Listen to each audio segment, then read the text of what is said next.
There's no better way to get better at football than playing football. So if you want to, Taylor's gonna finish it. I've always been confident in my abilities. I think, I'm a guy that can go out there, and I always believe in myself that I'm going to get open and make the play if they throw me the ball. The third. Ryan, end zone shot for Pierce. He caught it. Oh, what a...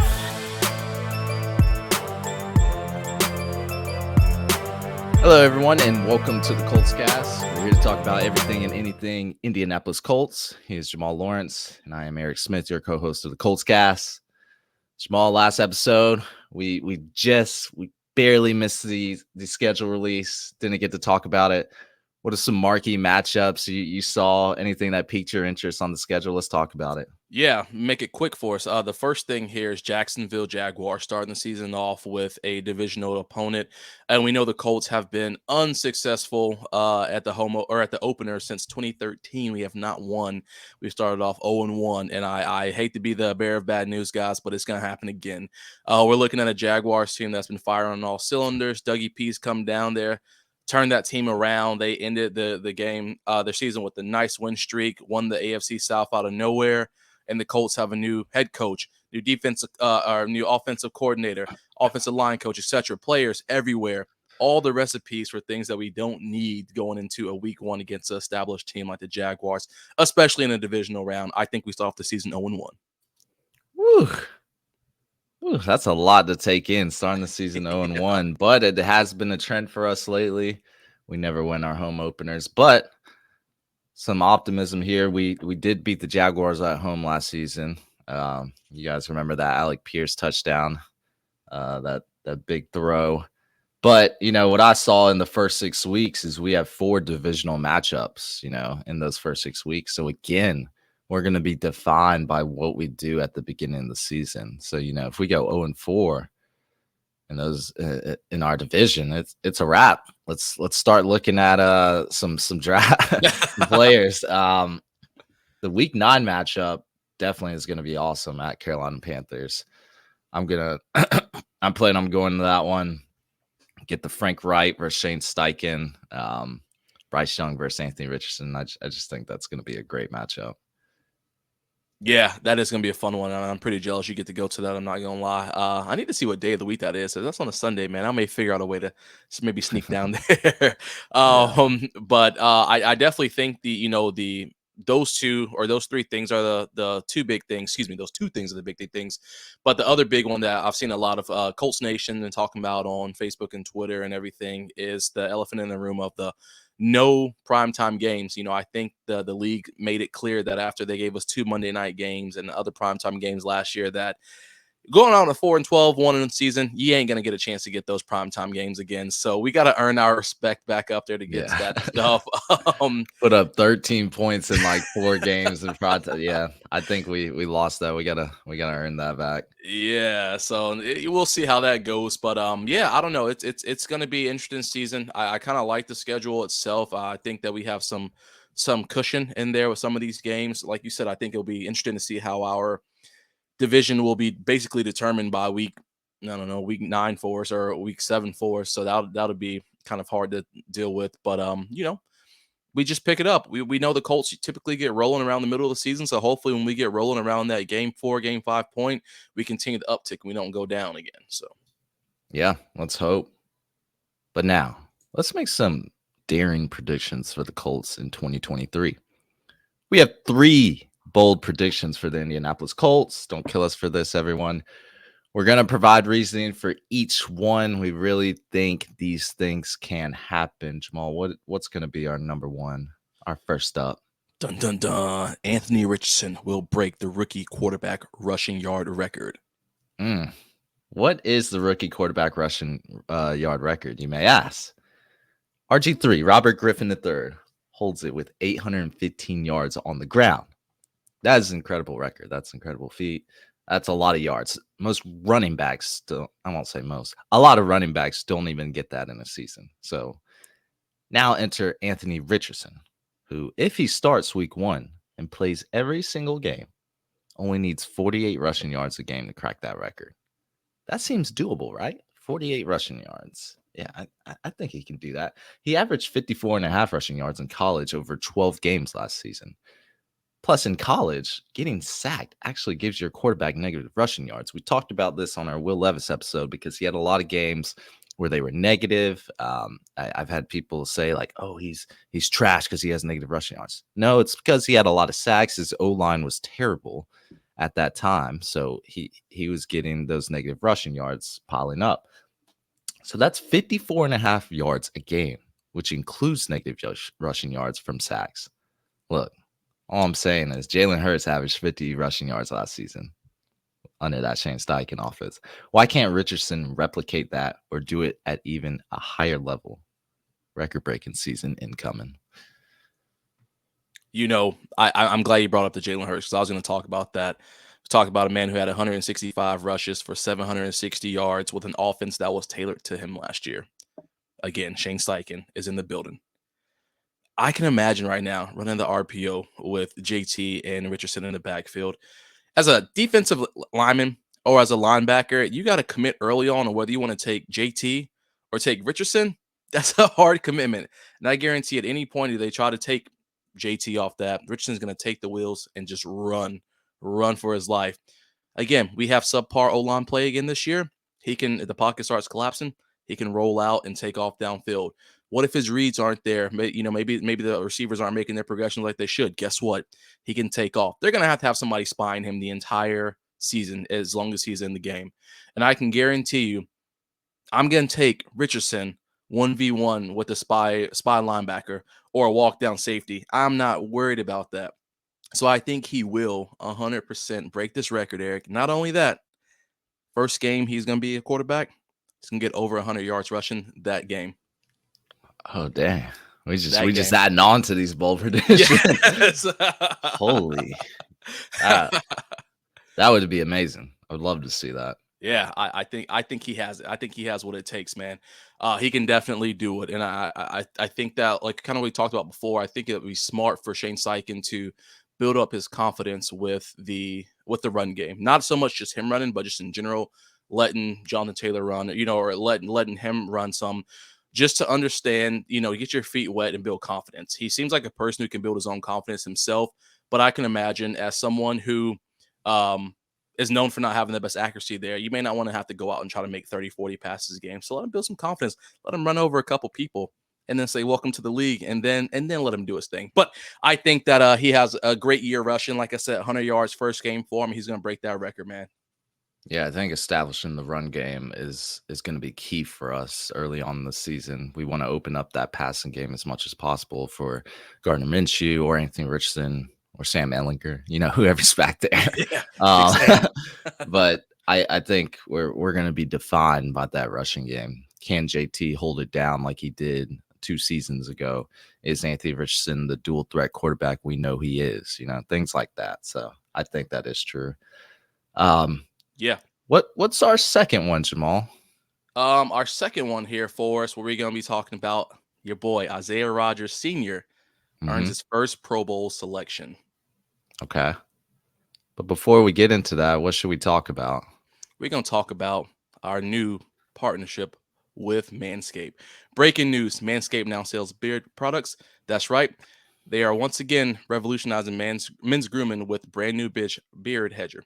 From a beard trim to have a fresh shave, technology behind the beard hedger allows you to shape your signature beard look. Now you can finally use Manscaped products to make your drapes match your carpets by going to manscaped.com and using code ColtsCast for 20% off and free shipping. Now, Eric, I know mine got here a little bit later than yours. I had a chance to use it a little bit last night. I'm really going to try to go hard with it today. Got a little Mother's Day dinner and all that stuff today. So I'm going to try to make sure it's all clean. But as someone who's used a electric razor, I should say my hair clippers, I got a feeling that this new electric razor is going to be next level because hair clippers just don't work the same. It also comes with titanium coated blades that are tough on hair, but smooth on your face, leading to a single stroke efficiency that brings satisfaction one stroke at a time. The beard hedger is a high-tech piece of art and a travel-sized package with a long-lasting battery, universal charging, and strong motor. Plus, his trimmer is also waterproof, so you can shave in the shower to avoid all the hair in the sink. So get up 20% off and free shipping with code ColtsCast at manscaped.com. That's 20% off with free shipping at manscaped.com. And use the code ColtsCast. Manscaped Beard Hedger, 1 stroke, 1 guard, 20 lengths. Oh, yeah. So let's get right back into it, guys. Isaiah Rodgers Sr. earns his first Pro Bowl selection. Jamal, I got to say, look, I questioned Gus Bradley's decision to keep this guy off the field as much as he did last year. I was confused, but I think most of Colts Nation would agree that Brandon Facyson was never that guy. I think every fan saw it, and I don't know. It was just mind-boggling. Now, Isaiah Rodgers gets his chance to lead this cornerback group with Stephon Gilmore no longer there. Mm-hmm. Isaiah Rodgers was really good last year. William Moy, a PFF, rated Rodgers the most underrated player currently on the Colts entering the 2023 season. Moy stated, out of 106 cornerbacks who saw at least 250 coverage snaps in 2022, Rodgers ranked 5th in terms of coverage grade and 3rd by allowing just 4.9 yards per time he was targeted in coverage. Come on, guys. This man was a stud, and we saw it. I didn't know he was that good, but that's amazing. That's really good. Like I said, most Colts fans saw how much better Isaiah Rodgers was over Brandon Facyson. Now he has a chance to earn his first Pro Bowl selection in a presumed starting role. I think he has a really good chance this season. Yep, I agree 100%. And it's funny because I have that same PFF article. My notes are the exact same as yours. Less me adding the stats in for him. You know, like you said, he started 9 games for us. Only had 15 he played. I shouldn't say only, but started 9 and played 15.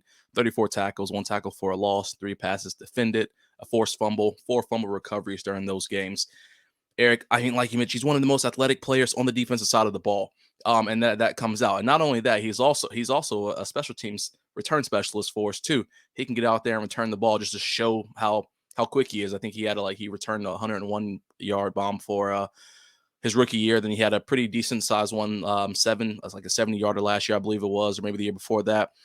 Point is this guy can do it all for us. I mean, he's made a name for himself, and now being, for what it's worth, a vet on the team at the age of 25, I mean, it's his time to shine. He can step in again with the young cornerbacks that are coming in. Of course, we expect Juju to be a starter, but he's going to have a chance to come in, you know, and be in front of these Darius Rush and these guys and kind of teach them the ropes and have a chance to excel his game even more. I think it's clear to say that his name is one that should be heard around the league a lot more than it has been, and I really think he has a chance to break out without having the pressure of a Gilmore back there with him now. So I really see a big year for him, and he's gonna do what he has to take to get to that Pro Bowl selection. It'll be interesting to see what they do with the cornerback group. You know, it's last year we saw in the safety group, it wasn't the highest player who got drafted for us. You know, Nick Cross, after week 2, he sat for the majority of the season, and Rodney Thomas took over. So I think it's a good bet to say Juju Brents will start alongside on the other side, but you know, I don't know. A lot of people like Darius Rush. We still have Dallas Flowers. I don't know what's going to happen. So I do want to see what happens in training camp with that group. It'll be interesting. Oh yeah. Let's get to our third and last bold prediction for the Indianapolis Colts. Kwity Paye earns his first 10-sack season of his career. I'll start this one off for us. All right, so Kwity Paye, man, what a love-hate relationship. I'm talking about what he was our first round draft pick when he came out from Michigan. Kwity Paye, we thought from the very beginning, we said this is going to be our guy to take us to elevate this defensive line at the defensive end spot to the next level. I even talked about this last year for us, right before the season started. I said, in an episode that having Yannick come in the door was going to be Kwity Paye's reason to have a breakout season. I said it was going to be his reason because we knew that Yannick had come. He was going to be coming into the Colts organization, averaging 8 sacks a game, or 8 sacks a season. I'm sorry, 8+ sacks a season. They're going to have all the pressure on him. Kwity Paye is going to have a chance to come off the edge on the opposite side and come in. Didn't happen for us. We know that Kwity got injured, and that's been one thing about Kwity that's been happening for him since his rookie season, his rookie campaign. He got injured his rookie campaign, which I believe he still has 6 sacks that that year, but he missed 3 games. And then last year, of course, we know he ended with, I think, 4 sacks, but I believe he missed 7 games from that bum ankle. These things, man, they have plagued the Indianapolis Colts defensive line for the past few years. Injuries. And it scared me, man. It really has scared me. It makes me wonder what's causing it. Is it a nutrition issue? Is it strength and conditioning? Is it poor technique? Is it dirty play from other teams? Or is it just the luck of the Colts to have every single year someone who's supposed to be that guy have an injury, that just on the D-line especially. So it's a hard thing, man. It really has been a tough thing to watch over the past couple years. But what I will tell you is that Kwity Paye, if he comes back healthy this year, I know he will get that 10. We're talking about a guy who's going to flourish because not only now do we have, Yannick is no longer with us. We have Samson Ibukam, who had less sacks than what Yannick had, but is a better run defender. I think it's going to open up the door for Kwity Paye on the backside to really come in and make a name for himself, kind of hit that trajectory like he was doing his rookie season where he was going up until he had the injury. Because if he managed to still get 4 sacks after missing 7 games last year, and he managed to get 6 after missing 3 the year before that, I don't see why there's not a chance for him to get the 10.